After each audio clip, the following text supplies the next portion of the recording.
ফুচকা নামটা শুনলেই জিভে জল চলে আসে। কুড়মুড়ে গোলাকৃতির ভেতর মশলাদার ঝাল ঝাল চটপটে, আর তার উপর টক মিষ্টি তেঁতুল পানি। আস্ত একটা ফুচকা মুখে পুরে নিয়ে কামড় দেওয়ার সঙ্গে সঙ্গে ভেঙে যায়। এরপর মুখের স্বাদের যে ঝড় উঠে, সেটার তুলনা কি অন্য কিছুর সঙ্গে হয়? আমাদের আশেপাশে এমন খুব কম মানুষই খুঁজে পাওয়া যাবে যারা ফুচকা খেতে ভালোবাসেন না। তবে রাজধানীর শাহবাগ মোড়ের ফুচকার স্বাদ যেন অন্যরকম।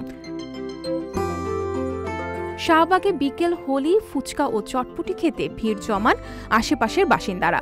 খাবারের স্বাদ ও মান ভালো হওয়ায় এর প্রশংসা এখন সবার মুখে মুখে।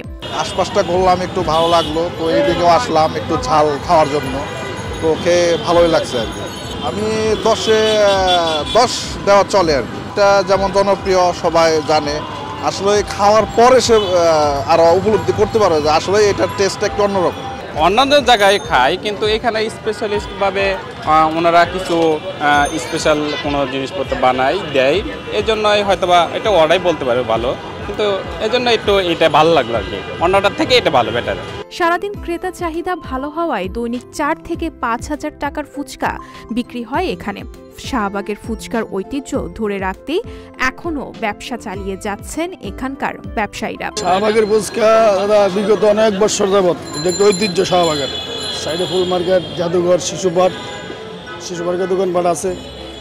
ওই হিসেবে শাহবাগে বহুত অনেক আগের দিকেই, বাংলাদেশের মধ্যে শাহবাগে অনেক আগের থেকে শাহবাগ, সংসদ ভবন, এসব জায়গায় চটপটি ফুচকা আগে চলছে বেশি, অনেক চলে, অনেক জায়গায় অনেক দূরের থেকে আসে, অনেক পাড়ায় মহল্লায় দোকানপাট হয়ে গেছে।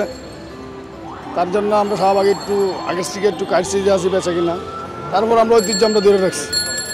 শাহবাগে চটপটি ফুচকার মান ভালো, এই কারণে যে কাস্টমার চটপটি ফুচকা শাহবাগে আসে। শাহবাগের চটপটি ফুচকা যে অতিষ্ঠ, আমি প্রায় শাহবাগে 16-17 বছর ধরে চটপটি দোকান করি।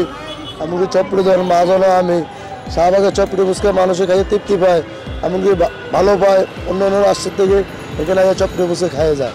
যান্ত্রিক এই শহরে সারাদিন কর্মব্যস্ততা শেষে একটুখানি শান্তির খোঁজে শাহবাগে একবেলার জন্য হলেও ঢু মেরে থাকেন অনেকেই। গল্প, আড্ডা আর খুনসুটির আড়ালে ফুচকার অনন্য স্বাদে হারিয়ে যায় সবাই। তাই তো রোদ হোক আর বৃষ্টি, বিকেল হলেই শাহবাগে চত্বরে বসে গল্পের মেলা।